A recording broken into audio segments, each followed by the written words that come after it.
আসসালামু আলাইকুম, শুভেচ্ছা সহ সবাইকে আমন্ত্রণ চ্যানেলের সংবাদে। এখনকার সংবাদ আয়োজনে আপনাদের সাথে আছে আমি আনিকা জাহিন। বিস্তারিত সংবাদের শুরুতেই জানিয়ে দিচ্ছি ফ্রেশ আটা ময়দাসূচি সংবাদ শিরোনামগুলো। দেশে ফেরার পর বিএনপি চেয়ারম্যান তারেক রহমানের টাইম ম্যাগাজিনে প্রথম সাক্ষাৎকার। বলেছেন, মা শিখিয়েছেন দায়িত্ব পালনে কোনো আপোষ না করতে। শেরপুরের ঝিনাইগাতীতে বিএনপি জামাত সংঘর্ষে জামাত নেতা নিহত। হত্যায় জড়িতদের দ্রুত বিচারের দাবিতে ঢাকা বিশ্ববিদ্যালয়ে বিক্ষোভ। উত্তরের 3 জেলায় তারেক রহমানের নির্বাচনী জনসভা আজ। বিএনপি চেয়ারম্যানকে বরণে রাজশাহী, নওগাঁ, বগুড়ায় প্রস্তুতি। তৈরি পোশাক খাতে অধিকার, সক্ষমতা, সহযোগিতা জোরদারের বার্তা। উৎপাদন প্রক্রিয়ায় সৃষ্ট বর্জ্য সম্পদ বলে মন্তব্য। এবং প্রকৃতি ও জীবন ফাউন্ডেশনের উদ্যোগে প্রকৃতি সংরক্ষণ পদক 2025 প্রদান। বিপন্ন পরিবেশ সংরক্ষণে সচেতনতার তাগিদ।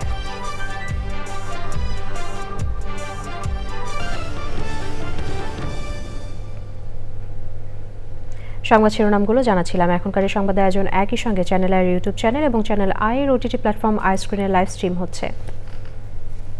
যাচ্ছে বিস্তারিত সংবাদে। 17 বছর নির্বাসন শেষে দেশে ফেরা তারেক রহমানকে নিয়ে বিশেষ প্রতিবেদন প্রকাশ করেছে বিশ্ববিখ্যাত টাইম ম্যাগাজিন। দেশে ফেরার পর এই প্রথম টাইম ম্যাগাজিনে তারেক রহমানের সাক্ষাৎকার নিয়ে বিশেষ প্রতিবেদন করেছে টাইম। বাংলাদেশ প্রডিগাল সান এই শিরোনামে প্রকাশিত এই এক্সক্লুসিভ প্রতিবেদনে বাংলাদেশের রাজনীতি, নির্বাচন, সংস্কার এবং ভবিষ্যৎ নেতৃত্ব সবই উঠে এসেছে আন্তর্জাতিক দৃষ্টিভঙ্গিতে। সাক্ষাৎকারে তারেক রহমান বলেছেন, মা শিখিয়েছেন দায়িত্ব পালনে কোনো আপোষ না করতে। টাইম ম্যাগাজিনের সাংবাদিক চার্লি ক্যাম্বেলের নেওয়া দীর্ঘ এই সাক্ষাৎকারে তারেক রহমানকে বেশ পরিমিত ও অন্তর্মুখী হিসেবে বর্ণনা করা হয়েছে। বিস্তারিত জানাচ্ছেন মাসরুর শাকিল। দেশে ফেরার পর এই প্রথম টাইম ম্যাগাজিনের সাথে সাক্ষাৎকারে বিএনপি চেয়ারম্যান তারেক রহমান বলেছেন, সরকার পরিচালনার দায়িত্ব পেলে তিনি সর্বোচ্চ চেষ্টা করবেন তার অঙ্গীকার পূরণে। আমরা যদি ইনশাল্লাহ সামনের দিনেও এক থাকি, তাহলে অবশ্যই আমরা এই বাংলাদেশকে ভবিষ্যতে আমাদের সেই প্রত্যাশিত বাংলাদেশের দিকে নিয়ে যেতে পারবো। 25 ডিসেম্বর দেশে ফেরার মাত্র 5 দিনের মাথায় তার মা বাংলাদেশের প্রথম নারী প্রধানমন্ত্রী বেগম খালেদা জিয়াকে হারানোর কথা উল্লেখ করে টাইমকে দেওয়া সাক্ষাৎকারে আবেগঘন কণ্ঠে তারেক রহমান বলেছেন, যথাযথভাবে দায়িত্ব পালনের শিক্ষা তিনি তার মায়ের কাছ থেকে পেয়েছেন। তবে বাংলাদেশের এখন উচ্চ মূল্যস্ফীতি, দুর্বল মুদ্রা, বেকারত্ব আর বৈদেশিক মুদ্রার সংকট, কর্মসংস্থানের মতো বড় চ্যালেঞ্জগুলো নিয়ে প্রশ্ন করা হলে তারেক রহমান তার খাল খনন, বৃক্ষরোপণ, সবুজ নগর, বর্জ্য থেকে বিদ্যুৎ এবং দক্ষতা উন্নয়নের পরিকল্পনার কথা তুলে ধরেন। তারেক রহমান বলেছেন, দায়িত্ব পেলে আইনের শাসন নিশ্চিত করাই তার প্রথম অগ্রাধিকার হবে। দেশের মানুষ পরিবর্তন চেয়েছে। সেই পরিবর্তন, যে পরিবর্তন এই দেশের খেটে খাওয়া মানুষকে নিরাপত্তা দিবে, নিরাপদে ব্যবসা বাণিজ্য, নিরাপদে চাকরি, নিরাপদে রাস্তায় হাঁটার অধিকার দিবে। আজ এই দেশের জনগণ, এই দেশের মানুষ যদি বিএনপির পাশে থাকে, কঠোর হস্তে দেশের আইন শৃঙ্খলাকে নিয়ন্ত্রণ করব। আজকের বাংলাদেশ অতীতের উত্তরাধিকার নয়, চায় কার্যকর নেতৃত্ব, প্রতিষ্ঠান শক্তিশালীকরণ এবং ভবিষ্যতের নিশ্চয়তা। প্রডিগাল সান এই প্রতিবেদনে নির্বাসন শেষে ফেরা তারেক রহমান সেই প্রত্যাশা পূরণ করতে পারবেন কিনা তার উত্তর সময় এবং আগামী নির্বাচন দেবে বলে মন্তব্য করে প্রতিবেদনটি শেষ করেছে। মাসরুর শাকিল, চ্যানেল আই, ঢাকা। এবার জাতীয় সংসদ নির্বাচন 2026 কাউন্টডাউন।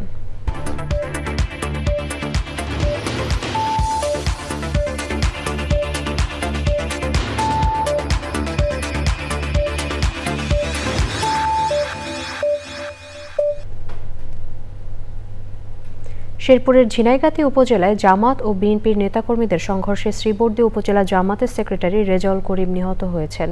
এ ঘটনায় আহত হয়েছেন অন্তত 30 জন। এর প্রতিবাদে রাতেই ঢাকা বিশ্ববিদ্যালয়ে বিক্ষোভ হয়েছে। এ সময় বিএনপি ও তারেক রহমানের সমালোচনা করে হত্যায় জড়িতদের দ্রুত বিচারের আওতায় আনার দাবি জানান ডাকসু ভিপি সাদিক কায়েম। লুৎফর রহমান সোহাগের রিপোর্ট। শেরপুর 3 আসনে নির্বাচনী ইস্তেহার পাঠের এই অনুষ্ঠান শেষ পর্যন্ত রূপ নেয় সহিংসতায়। বিএনপি ও জামায়াতে ইসলামীর সমর্থকদের সংঘর্ষে প্রাণ হারান উপজেলা জামায়াতের সাধারণ সম্পাদক। ঘটনার প্রতিবাদে রাতে ঢাকা বিশ্ববিদ্যালয়ে বিক্ষোভ করে শিক্ষার্থীরা। মিছিলে স্লোগান ওঠে বিএনপি চেয়ারম্যান তারেক রহমানের বিরুদ্ধেও। ঘটনায় জড়িতদের বিরুদ্ধে দ্রুত ব্যবস্থা নেওয়ার দাবি জানিয়েছেন জামায়াতে ইসলামের আমির শফিকুর রহমান। এদিকে রাতেই শেরপুর জেলার আহ্বায়ক কমিটি স্থগিত করেছে বিএনপি। সংঘর্ষের পর ঝিনাইগাতী উপজেলা সদরে থমথমে পরিস্থিতি বিরাজ করছে। অপ্রীতিকর ঘটনা ঠেকাতে ঝিনাইগাতীতে সেনাবাহিনী মোতায়েন করা হয়েছে। লুৎফর রহমান সোহাগ, চ্যানেল আই। জামায়াতে ইসলামের আমির ডাক্তার শফিকুর রহমানের সঙ্গে বৈঠক করছেন ইউরোপীয় ইউনিয়নের প্রতিনিধি দল ও যুক্তরাষ্ট্রের রাষ্ট্রদূত। রাজধানীর বসুন্ধরায় জামায়াতে ইসলামের আমিরের রাজনৈতিক কার্যালয়ে বৈঠক চলছে। সেখানে আছেন সহকর্মী তাফিমুল ইসলাম। আমরা সরাসরি যাচ্ছি তার কাছে। তাফিমুল, জামাত আমিরের সঙ্গে ইইউ দল ও মার্কিন রাষ্ট্রদূতের বৈঠক নিয়ে আমাদের জানান। আনিকা এই মুহূর্তে কিন্তু জামায়াতের আমিরের সাথে আমেরিকান রাষ্ট্রদূতের বৈঠক কিন্তু শেষ হয়েছে। রাষ্ট্রদূতের যে দূতাবাসের যে কর্মকর্তারা রয়েছেন তারা কিন্তু বের হয়ে যাচ্ছেন। আমরা দেখছি যে আমেরিকান রাষ্ট্রদূতের যে সাথে বহরের যে গাড়ি, সেই গাড়িটিতে কিন্তু করছেন। এর সাথে আমেরিকান রাষ্ট্রদূতও কিন্তু এখন বের হয়ে যাচ্ছেন। সকাল 7:50 তিনি কিন্তু জামাতের আমিরের সাথে বৈঠকের জন্য তার রাজনৈতিক কার্যালয় যেটি সেখানে প্রবেশ করেন। এরপরে প্রায় ঘণ্টাখানেক বৈঠকের পর কিন্তু তিনি এখান থেকে বের হয়ে যাচ্ছেন। আমরা সকাল এরপরে কিন্তু ইউরোপীয় ইউনিয়নের যে রাষ্ট্রদূত সেটি কিন্তু বৈঠক করবেন। এই যে ইউরোপীয় ইউনিয়ন এবং আমেরিকান রাষ্ট্রদূতের যে বৈঠক, এই দুই বৈঠকই কিন্তু দেশের রাজনীতির জন্য একটি বেশ গুরুত্বপূর্ণ বৈঠক বলে বিভিন্ন রাজনীতি রয়েছেন। যে দেশের এই নির্বাচনের ঠিক আগে এই বৈঠককে এই রাজনৈতিক মহলে বেশ গুরুত্ব সহকারে দেখানো হচ্ছে। যেহেতু জামাতে ইসলামী এবং বিএনপি ছাড়া দেশের রাজনীতিতে অন্যান্য দলগুলো সে পরিমাণ অ্যাক্টিভিটি নেই, সেক্ষেত্রে এই দুই দলকে সাথে জামাতের সাথে আমেরিকান এবং ইউরোপের যে সম্পর্ক সেটি আরও জোরদার করতে চায়। তারা বিভিন্ন মাধ্যমগুলোতে এগুলো কিন্তু গণমাধ্যম থেকে বিভিন্ন বিশ্বের বড় বড় যে গণমাধ্যমগুলো তাদের মাধ্যমগুলোতে উঠে এসেছে। এখন পর্যন্ত একটি বৈঠক শেষ হলো, এর পর্যন্ত আরেকটি বৈঠক। আনিকা, ধন্যবাদ তাফিমুল আপনাকে। আজ উত্তরবঙ্গের রাজশাহী, নওগাঁ ও বগুড়ায় নির্বাচনী জনসভায় বক্তব্য রাখবেন বিএনপি চেয়ারম্যান তারেক রহমান। দলের শীর্ষ নেতার সফর উপলক্ষে জেলাগুলোতে নেতাকর্মীদের মধ্যে সৃষ্টি হয়েছে ব্যাপক উৎসাহ উদ্দীপনা। নির্বাচনী জনসভার মাঠগুলোতে চলছে জনসভার সার্বিক প্রস্তুতি। এর আগে দুপুরে রাজশাহী পৌঁছে শাহ মাকদুম রহমতুল্লাহি আলাইহির মাজার জিয়ারত করবেন বিএনপি চেয়ারম্যান। প্রতিনিধিদের পাঠানো তথ্য ও ভিডিওচিত্রে আল মুকসিদের রিপোর্ট। বিএনপির চেয়ারম্যান তারেক রহমানকে বরণ করে নিতে প্রস্তুত রাজশাহী, নওগাঁ ও বগুড়ার বিএনপির নেতাকর্মীরা। দীর্ঘদিন পর নির্বাচনী জনসভায় যোগ দেবেন তিনি। দলীয় প্রধানের সফরকে ঘিরে বিএনপির নেতাকর্মীদের মধ্যে দেখা দিয়েছে নতুন উৎসাহ উদ্দীপনা। আমাদের চেয়ারপারসন তারেক রহমান নওগাঁতে আসার জন্য ইচ্ছা পোষণ করেছেন, এই কারণেই আমরা সবাই এখানে সময় দিচ্ছি। মনের যে প্রফুল্লতা, ঈদের মতন একটা আনন্দ আমাদের ভিতরে বিরাজ করতে। উত্তরবঙ্গের একদম শেষের জেলা, এই জেলার মানুষ আমরা আমাদের প্রিয় নেতাকে আমরা কাছে পাবো, আমাদের বাড়িতে পাবো, আমাদের এলাকায় পাবো। এতে করে আমরা অনেক আনন্দিত এবং উল্লাসিত। তারেক রহমানের আগমনকে ঘিরে রাজশাহী বিভাগ জুড়ে উৎসবমুখর পরিবেশ ও ব্যাপক উদ্দীপনা বিরাজ করছে। জনসভার ময়দান ও আশপাশের এলাকায় ব্যানার ফেস্টুনে সাজিয়েছে বিএনপির ও এর সব সংগঠন। নেওয়া হয়েছে সর্বাত্মক নিরাপত্তা ব্যবস্থা। শহীদ জিয়ার বেগম খালেদা জিয়া, তারেক রহমানের ধানের শীষের দুর্গ রাজশাহীর ঐতিহাসিক মাদ্রাসা মাঠ, শত শত বছরের প্রাচীন সেই মাঠের এই সভা আগামীতে ইতিহাসে লেখা থাকবে সর্বকালের সর্ববৃহৎ জনসমুদ্র, যা রাজশাহী মাদ্রাসা মাঠ হয়ে পুরা মহানগরীর একটি জনসমুদ্রের রূপ লাভ করবে। প্রোটেকশনগুলো এগুলো আমাদের মোটামুটি রেডি। আমাদের এই আজকের কাজের মধ্যে লাইটিং সব ইনশাল্লাহ সম্ভব হয়েছে। আমরা শতভাগ প্রস্তুত। আমাদের নেতার আগমন উপলক্ষে সব রকম প্রস্তুতি আমাদের সম্পূর্ণ ইতিমধ্যে হয়েছে ইনশাল্লাহ। তারেক রহমান দুপুরে শাহ মুকদম রহমতুল্লাহ আলাইহির মাজার জিয়ারত করে উত্তরবঙ্গের নির্বাচনী সফর শুরু করবেন। এরপর তারেক রহমান রাজশাহী, নওগাঁ ও বগুড়ার নির্বাচনী সভায় বক্তব্য রাখবেন। আল মুকসিদ, চ্যানেল আই। এবারে যাচ্ছি অন্যান্য সংবাদে। বাংলাদেশের পোশাক শিল্পের বর্জ্য বা ঝুট এখন আর বর্জ্য নয়, বরং এটি একটি সম্পদ। রাজধানীতে জাতীয় পরামর্শ কর্মশালায় উঠে আসে আরএমজি খাতের অধিকার, সক্ষমতা এবং সহযোগিতা জোরদারের বার্তা। বর্তমান বৈশ্বিক বাস্তবতায় যথাযথ প্রক্রিয়ায় এ খাতকে প্রাতিষ্ঠানিক রূপ দেওয়া গেলে অর্থনীতিতে কার্যকর গতি আসবে বলে মনে করেন প্রকৃতি বন্ধু বীর মুক্তিযোদ্ধা মুকিত মজুমদার বাবু। বিস্তারিত মোশাহিদ রনির রিপোর্টে। বাংলাদেশের অর্থনীতির প্রধান চালিকা শক্তি তৈরি পোশাক শিল্প বা আরএমজি খাত। এই শিল্পের প্রসারের সাথে সাথে এর উচ্ছিষ্ট বা বর্জ্য, যা স্থানীয়ভাবে ঝুট নামে পরিচিত, একটি বিশাল অর্থনৈতিক সম্ভাবনার দ্বার উন্মোচন করেছে। এক সময়ের আবর্জনা বর্তমান প্রেক্ষাপটে দেশের জন্য যেমন একটি সমান্তরাল অর্থনীতি, তেমনি বৈশ্বিক বাস্তবতায় তা বৃত্তাকার অর্থনীতির অন্যতম প্রধান কাঁচামাল হয়ে দাঁড়িয়েছে। রাজধানীর একটি রেস্তোরাঁয় আয়োজিত জাতীয় পরামর্শ কর্মশালায় উঠে আসে এই খাতের ইতিবৃত্ত। ব্যবসার সাথে জড়িত শ্রমিকরা তাদের কি অবস্থা আছে সেটা সম্পর্কে আমাদের তেমন কোনো ধারণা ছিল না, বা তারা তেমন কোনো আলোচনার মধ্যেই ছিল না। যেহেতু এটা ইনফর্মাল, সো খুবই নর্মাল যে এদের কোনো রকম কোনো ফর্মাল কন্ট্রাক্ট, কোনো রকম কোনো আইডি কার্ড বা কোনো ডকুমেন্টেশন ওদের নাই। এদের জীবনযাপনের জায়গাগুলায় এদের অর্থনৈতিক এবং সোশ্যাল ভ্যালুস এবং রাইটসের জায়গাটা কীভাবে আমরা উন্নয়ন করতে পারি, আমরা সবাই মিলে এই কাজগুলো করি। আমরা একটা সাপ্লাই চেইন অ্যানালাইসিস করতে লাগবে উইথ পলিটিক্যাল ইকোনমি অ্যানালাইসিস। এই খাতকে প্রাতিষ্ঠানিক রূপ দেওয়ার পাশাপাশি শ্রমিকদের জন্য নিরাপদ কর্মপরিবেশ নিশ্চিত করা গেলে তৈরি পোশাক শিল্পের পাশাপাশি এই খাত বাংলাদেশের দ্বিতীয় বৃহত্তম রপ্তানি আয়ের উৎস হওয়ার সক্ষমতা রাখে বলে মনে করেন বিশেষজ্ঞরা। এই ডায়ালগটা কন্টিনিউ করবে, এই এঙ্গেজমেন্টটা কন্টিনিউ থাকবে এবং আগামী দিনে আমরা ওভারঅল ফ্যাশন ইন্ডাস্ট্রিতে যে এই যে অবহেলিত পার্টটা, পার্টটা, সেটা কীভাবে রিকানেক্ট করা যায় এবং কানেকশনটা কীভাবে স্মুথ, হেলদি এবং ডিসেন্ট করা যায়, সেই জন্য সবার অংশগ্রহণ, সবার সক্রিয় সহযোগিতা কামনা করি। আমাদের দেশে তো সমস্যার শেষ নাই, সমস্যায় আমরা জর্জরিত সব কিছুতেই। আমরা যদি প্রকৃতি পরিবেশের কথা বলি, সেখানে যেমন নানা সমস্যা আছে, যেটা নিয়ে আমি কাজ করি। পাশাপাশি এই যে নানা ইন্ডাস্ট্রি বলি এবং ইন্ডাস্ট্রিয়াল পলিউশন বলি, চাইল্ড লেবার বলি অথবা নর্মাল লেবার বলি, অস্বাস্থ্যকর অবস্থা এবং আমরা যেইভাবে আমাদের লেবারদের হ্যান্ডেল করি, সেটাও কিন্তু কোনো অবস্থাতে অ্যাকসেপ্টেবল না। যদি প্রপার স্যালারি না দেই, প্রপার যদি ওয়েজেস না দেই এবং প্রপারলি ওদের আমরা ট্রিট না করি, ওদের স্বাস্থ্যের দিকে খেয়াল না রাখি, আলটিমেটলি কিন্তু লেবাররা যেমন সাফার করবে, পাশাপাশি কিন্তু প্রোডাকশনও কিন্তু কমে যাবে। ওদের জন্য ফ্যাসিলিটিগুলো বাড়ানো, সরকার যেমন এগিয়ে আসা দরকার, আমাদেরও এগিয়ে আসা দরকার।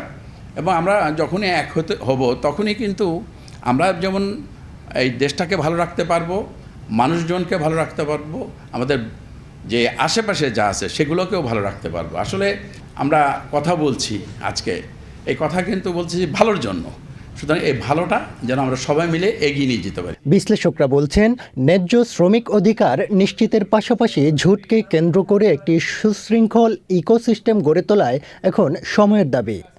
মোশাহিদ রনি, চ্যানেল আই, ঢাকা।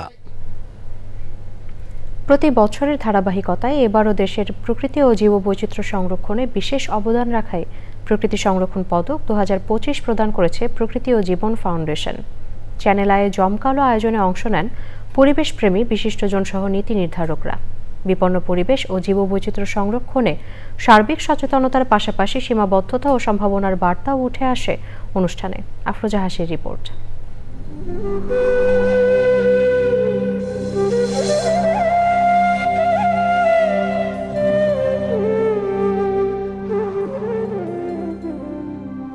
প্রকৃতি ও জীবন ফাউন্ডেশনের 17 বছরে পদার্পণ ও 14তম প্রকৃতি সংরক্ষণ পদক প্রদান উপলক্ষে চ্যানেল আয়ের চেতনা চত্বরে বর্ণিল আয়োজন।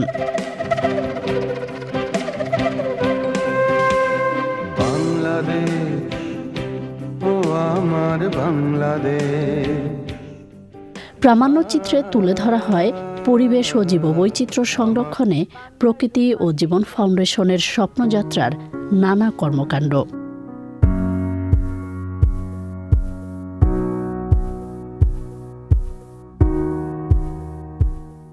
পরিবেশ ও জীববৈচিত্র্য সংরক্ষণে সার্বিক সচেতনতার তাগিদ দেন প্রকৃতি বন্ধু বীর মুক্তিযোদ্ধা মুকিত মজুমদার বাবু। এই ভবিষ্যৎ নির্মাণে আমরা একসাথে সকলে কাজ করব, এই অঙ্গীকারই থাক আজকে। এবং আমরা যখনই এগিয়ে আসব, এই দেশটা ভালো থাকবে, আমরা ভালো থাকব, আমাদের ভবিষ্যৎ প্রজন্ম ভালো থাকবে।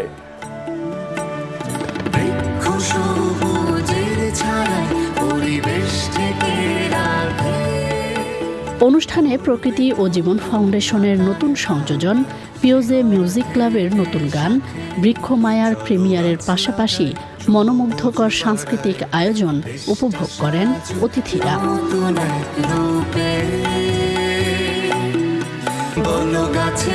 আফরোজা হাসি, চ্যানেল আই, ঢাকা। প্রকৃতি সংরক্ষণ পদক 2025 নিয়ে বিশেষ আয়োজনের প্রথম পর্ব দেখবেন আজ রাত 10:15 প্রকৃতি ও জীবন অনুষ্ঠানে।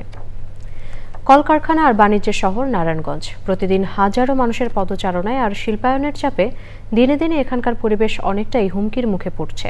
তবে এই সংকটের মাঝেও আশা জাগাচ্ছেন ছাদ কৃষি উদ্যোক্তারা। বিস্তারিত জানাচ্ছেন শাইখ সিরাজ। নারায়ণগঞ্জ শহরের আজমেরি বাগ, এখানে সুউচ্চ ভবনের উপরে দাঁড়িয়েও লক্ষ্য করা যাচ্ছে সবুজ রাস্তরণ। এই 5তলা ভবনে 2 স্তরে 2200 বর্গফুট জায়গা জুড়ে শহীদুল ইসলাম লিটন গড়ে তুলেছেন ছাদ কৃষি। আমি স্যার চ্যানেল আইতে স্যার আপনার অনেক ভিডিও দেখে কৃষির বিভিন্ন খুঁটিনাটি বিষয় সম্পর্কে স্যার অবগত হয়েছি। বিশেষ করে ন্যাচারাল ফলগুলা খাওয়ার যে আপনি যে স্যার যে উৎসাহ দিচ্ছেন স্যার, এই উৎসাহগুলোর আমরা উৎসাহিত হয়ে স্যার এই কৃষিকাজগুলো করতেছি। নিচের স্তরে বিভিন্ন জাতের ফলের গাছ আর উপরের স্তরে লাউয়ের মাচা। ছাদেই লালন পালন করা হচ্ছে দেশি মুরগি, শীতেও ফলছে নানা জাতের আম। পাশে স্যার একটু তাকায় দেখেন স্যার, এই যে একটা কৃষি অনুপ্রাণিত হয়েছে আমাকে দেখে দেখেই স্যার এসে শুরু করেছে। তারপরে স্যার এই যে আমাদের কাউসার ভাই উনি নিজে এখানে করেছে। এই পাশে আমাদের আহসান আছে, আমাদের এক বন্ধু, সে 8তলার উপর করেছে। মোটামুটি এলাকাটায় স্যার মোটামুটি সবাই ছাদ কৃষিটা করে। এখান থেকে যোগান হচ্ছে পরিবারের খাদ্যের কিছুটা অংশ, যা উপভোগ করেন পরিবারের সদস্যরাও।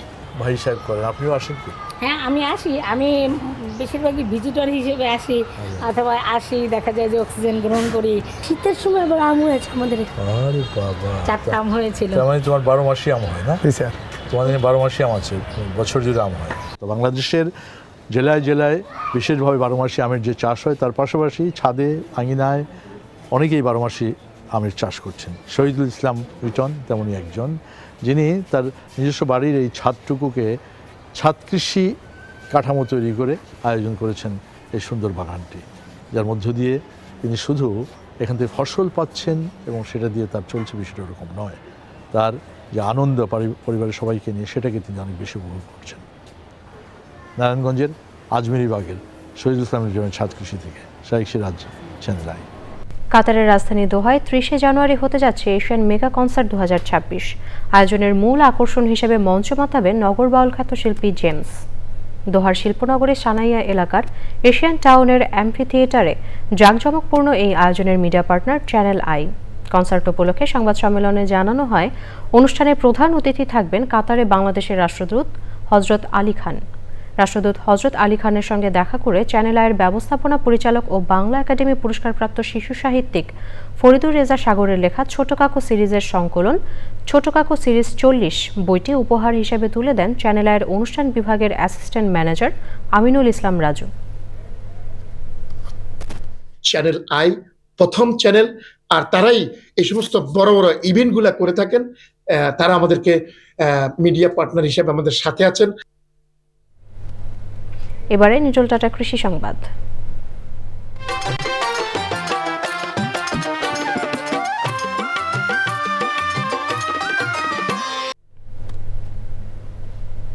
হবিগঞ্জে গ্রাম বাংলার ঐতিহ্যবাহী পোলো বাইচ উৎসব হয়েছে। জেলার বিভিন্ন স্থান থেকে আসা হাজারের অধিক মাছ শিকারী আয়োজনকে মাতিয়ে তোলেন। হবিগঞ্জ থেকে চৌধুরী মোহাম্মদ ফরিয়াদের তথ্য ও ভিডিওচিত্রে ইফতেখার উদ্দিনের রিপোর্ট। প্রতি বছর শীত মৌসুমে হাওরের পানি কমতে শুরু করলে হবিগঞ্জের বানিয়াচং উপজেলার আতুকুলা গ্রামের বড়োয়ান বিলে গ্রাম বাংলার ঐতিহ্যবাহী পলো বাইচ উৎসবের আয়োজন করা হয়। জেলায় বিভিন্ন স্থান থেকে শৌখিন মৎস্য শিকারীরা জাল, পলোসহ অন্যান্য সরঞ্জাম নিয়ে বিলের পাড়ে ভিড় জমান। সংঘবদ্ধ হয়ে তারা বিলে মাছ শিকারে নামেন। প্রায় 2 থেকে 3 ঘন্টা চলে মাছ শিকার। আমি প্রতি বছর এইখানে পলো বাইচে অংশগ্রহণ করে থাকি। হবিগঞ্জ জেলার প্রতিটি উপজেলার বিভিন্ন এলাকার মানুষ এই পলো বাইচে অংশগ্রহণ করে থাকে। গ্রাম বাংলা ঐতিহ্যবাহী পলো বাইচ প্রতিযোগিতা আমরা প্রতি বছর এই বিলের মধ্যে অংশগ্রহণ করি এবং প্রচুর মাছ পাওয়া যায়। পলো বাইচ প্রতি বছর হয়, আসি আমরা প্রতি বছর আসি, আমরা মজা লাগে, মাছ পাই, আনন্দ হয়।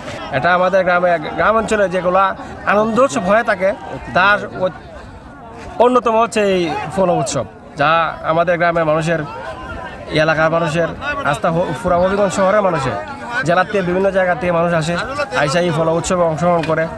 কেউ মাছ পায়, কেউ পায় না, কিন্তু প্রত্যেকেই খুশি। হবিগঞ্জ ছাড়াও আশেপাশের জেলার বিভিন্ন গ্রাম থেকে অনেক মানুষ এতে অংশ নেন। Iftekhar Uddin, channel I. এবারে প্রকৃতি সংবাদ।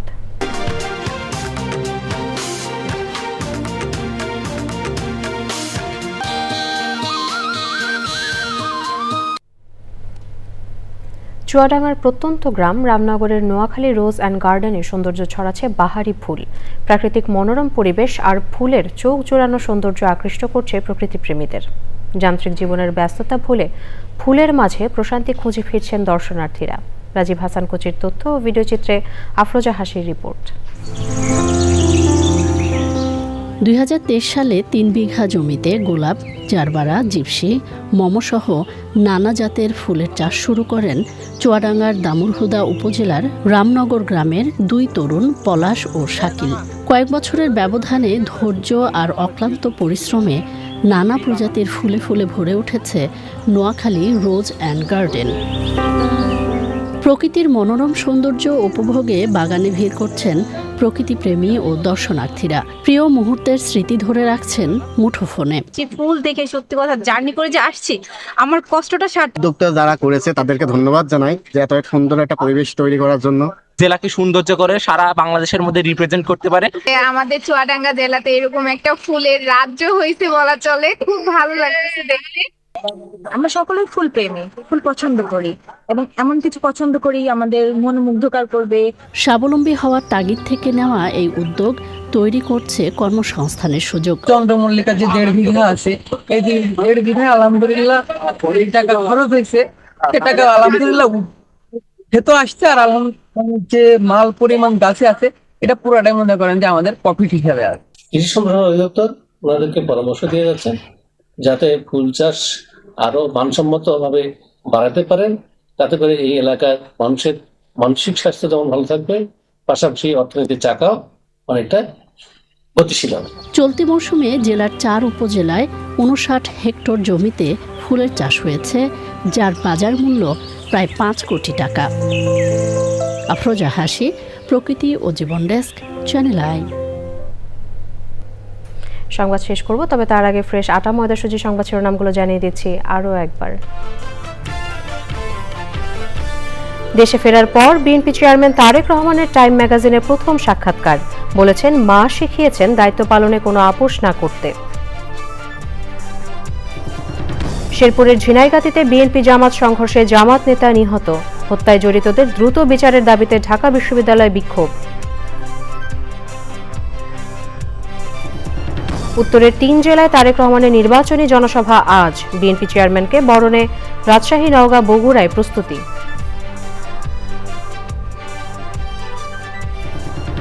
তৈরি পোশাক খাতে অধিকার, সক্ষমতা, সহযোগিতা জোরদারের বার্তা। উৎপাদন প্রক্রিয়ায় সৃষ্ট বর্জ্য সম্পদ বলে মন্তব্য।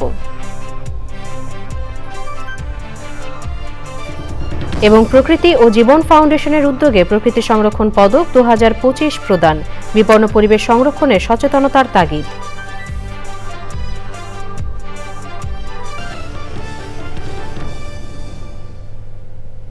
সুধী দর্শক, এই ছিল চ্যানেলের এখনকার সংবাদ আয়োজন। পরবর্তী সংবাদ দেখার আমন্ত্রণ রইল। এতক্ষণ আমাদের সাথে থাকার জন্য সবাইকে অসংখ্য ধন্যবাদ।